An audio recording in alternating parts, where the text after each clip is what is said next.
მე სხვა შორის ეხლა რაც თქვი თქვენ ანუ ყოველ შემთხვევით ხომ არ შეგეშინდათო როცა მიმართეთ ოცნებას აი ეს დაჭერა ხაბეიშვილის სატელევიზიო შეთავაზებების კვალდაკვალ მართლა აჩენს ასეთ ეჭვს რომ ხომ არ აღმოაჩინეს რომ არიან ადამიანები თქვა ძალოვან სტრუქტურებში რომლებმაც შესაძლოა მართლა უარი თქვან მაგალითად იმ ტიპის დარბევებზე რაც სულ ცოტა ხნის წინ თვეების წინ ჩვენ თბილისის ქუჩებში ვნახეთ ხო აბა სხვანაირად როგორ უნდა ავხსნათ რომ მაინც და მაინც ამბრალი დაიჭირეს და არა დამხობის მიმართულებით და მე კითხვას დაგისვამდი თქვენ სოფო 4 ოქტომბერზე როცა საუბრობთ პირადად თქვენ გამორიცხავთ რომ თქვენს დაგიჭირონ იმიტომ რომ დამხობას დავუპირისპირდებით დაჭერით ასეთი არის მათი პირობა და ამ განცხადებების ავტორებს შორის ხართ თქვენს რასაკვირველია, მშვიდობიანი დამხობა ხელისუფლების აუცილებლად იქნება 4 ოქტომბერს. ამას კიდევ ერთხელ გავიმეორებ.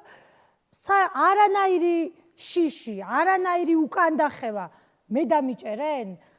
კიდევ ვინმეს დაიჭერენ? კიდე სხვა ამას რა მნიშვნელობა აქვს? იცით რა ხდება? 100,000-ობით ქართველი ხალხი საქართველოს ხუთჯვრიანი დროშით, რომელიც დროშისაც ყველაზე მეტად ეშინია ბიძინა ივანიშვილს.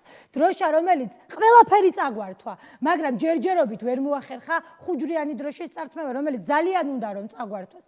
მაგრამ ამას ვერასწოდეს ვეღარ შეძლებთ, იმიტომ რომ 4 ოქტომბერს რუსული ხელისუფლება 4 ოქტომბერს აი ეს რეჟიმი, უსამართლო რეჟიმი აუცილებლად დასრულდება. და რაც თავარია, ინგა უნდა ვიწამოთ, უნდა დავიჯეროთ და დღევანდელი დღე მართლაც მტკიცებულებაა ინგა ამის, რომ უნდა დავიჯეროთ და უნდა ვიწამოთ.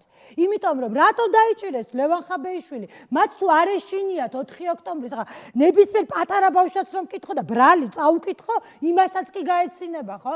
არ მეგულება მე დედამიწაზე ადამიანი, თუნდაც ქართული ოცნების ამომრჩეველი რომლებიც აი მართლა დღეს არ მახსოვს ვისი სტატუსი წავიკითხე ბრალის შეკერვასაც ცოდნა უნდა ალბათო და მართლაც ასეა წარმოუდგენელია მართლაც არარეალურია ის ბრალი და მე ზუსტად ამის თქმა მინდა უნდა დავიჯეროთ, უნდა ვიწამოთ, არ უნდა შეგვეშინდეს, არავის მათ შორის პოლიტიკოსებს, რიგ პოლიტიკოსებს და არავის სიტყვა მშვიდობიანი დამხობის, იმიტომ რომ ეს იქნება რასაკვირველია.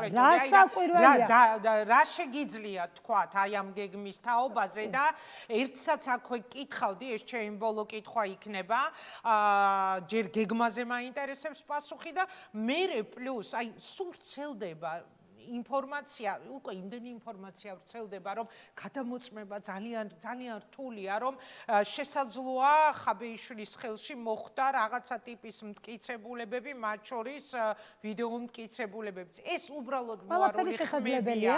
როცა თქვენ ამბობთ, რომ სიურპრიზები ელოდებათ, ხომ არ გაქვთ ხელში რაიმე მტკიცებულებები? ყველაფერი შესაძლებელია, სხვა შემთხვევაში აი ამ კადრებს, რისი მოწმეებით დღეს გავხდით.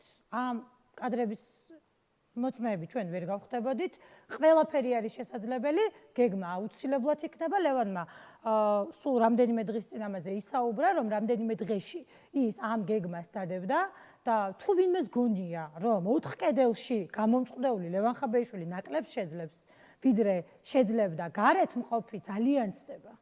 აუცილებლად გეგმა იქნება იმ დროს, რა დროსაც მას დაანონსებული ქონდა, რომ იქნებოდა და ბევრი სიურპრიზიც იქნება. ყველაფერი იქნება სრულიად კანონის ფარგლებში, ყველაფერი იქნება სრულიად კონსტიტუციური და ყველაფერი იქნება ჩვენი ქვეყნის საკეთილდღეოდ.